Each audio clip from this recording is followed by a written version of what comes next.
Bit হলো superfood. আমাদের স্যালাডের সাথে আমরা অল্প স্বল্প বিট খেলেও খাবারের তালিকায় কিন্তু বিটকে খুব কম জায়গা দেওয়া হয়েছে। তাই বিট দিয়ে খুব সোজা পদ্ধতিতে একটি ডিশ বানিয়েছি, যা খেতেও ভালো আর পুষ্টিগুণ সমৃদ্ধ।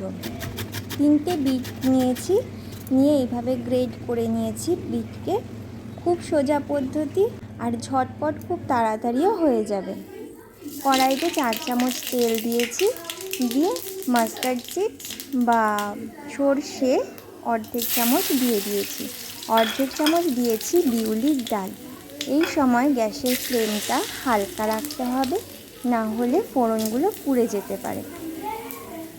তারপরে একটু নাড়াচাড়া করে এর মধ্যে গ্রেড করে রাখা বিটগুলোকে দিয়ে দিচ্ছি।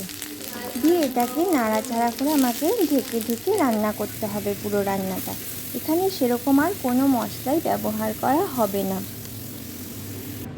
বিটে কিন্তু প্রচুর পরিমাণে অ্যান্টিঅক্সিডেন্ট রয়েছে, যা বিভিন্ন রোগ থেকে আমাদেরকে রক্ষা করে। বিটের রসে ক্যালোরি খুব কম এবং কার্যত কোনো চর্বি নেই, কিন্তু প্রয়োজনীয় পুষ্টি ও শক্তির যোগান দেয়। তাই বিটকে আমাদের রোজকার খাবারের তালিকায় যুক্ত করাটা ভীষণ প্রয়োজনীয়। এখানে আমি অল্প একটু ধনেপাতা আর কাঁচা লঙ্কা নিয়ে নিয়েছি। অল্প একটু জল দিয়েছি, যাতে বিটটা নিচ থেকে না লেগে যায়, কারণ এটাতে বারবার ঢেকে ঢেকে রান্না করছি, তো নিচ থেকে লেগে যাওয়ার সম্ভাবনা থাকতে পারে। তাই জন্য অল্প একটু জল দিয়েছি। আর কুচি করে রাখা কাঁচা লঙ্কা দিয়ে দিলাম, আর ধনে পাতাটা দিয়ে দিলাম। এখানে আমি 1/2 চামচ মতো নুন ব্যবহার করেছি, কারণ যতটা পরিমাণ আমি বিট দিয়েছি রান্নার পরে বিটটা কিন্তু তার অর্ধেক পরিমাণ হয়ে যাবে, তাই নুনটা বুঝে শুনে দিতে হবে। বিট হালকা মিষ্টি স্বাদযুক্ত খাবার, তাই এখানে চিনি ব্যবহার করার দরকার নেই। এইভাবে ঢেকে ঢেকে বিটটা রান্না করতে হবে।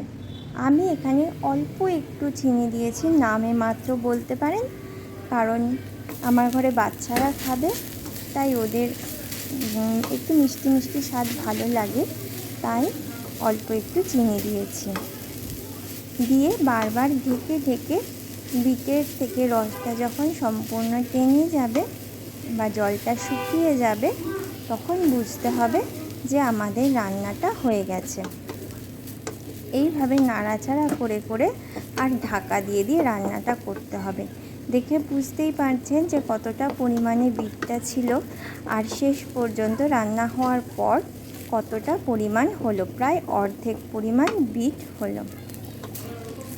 বিট রান্না হয়ে গেছে, বিট ভাজা। এবারে এটাকে সার্ভ করার পালা। গরম গরম ভাতে সামনের পাতে বিট ভাজা খেতে ভীষণ সুস্বাদু লাগবে। এটি একটি পুষ্টি সমৃদ্ধ খাবার, তার সাথে একটি সুস্বাদু খাবার। বিট ভাজা আমাদের সবার ভালো লেগেছে খেয়ে। আপনারা জানাবেন আপনাদের কেমন লাগলো।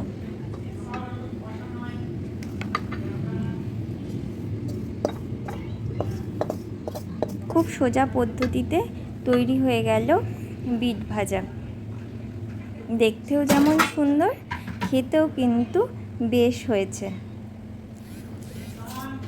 একটু ধনেপাতা দিয়ে সাজিয়ে দিলাম।